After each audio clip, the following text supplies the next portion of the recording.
Seleksi penerimaan guru kontrak di Maluku bakal digelar 26 Februari, kuota 732 orang. Dinas Pendidikan Maluku bakal adakan seleksi penerimaan guru kontrak sekolah menengah atas dan sekolah menengah kejuruan tahun 2022.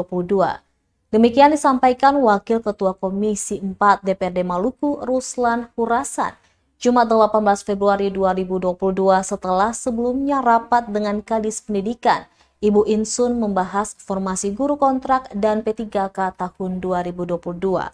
Formasi guru kontrak tahun 2022 ini berjumlah 332. Jumlah formasi tersebut sesuai dengan analisa kebutuhan guru di seluruh kabupaten dan kota di Maluku. Ia menerangkan seleksi akan berlangsung 26 Februari 2022. Setelah mengikuti tes, hasil seleksinya akan diumumkan pada keesokan hari, yakni 27 Februari 2022.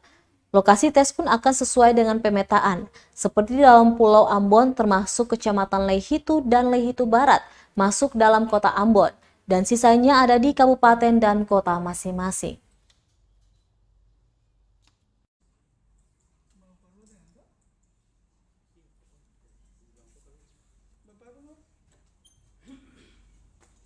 Keterbatasan dan itu melalui berbagai macam upaya. Terima kasih sudah nonton. Jangan lupa like, subscribe, dan share ya.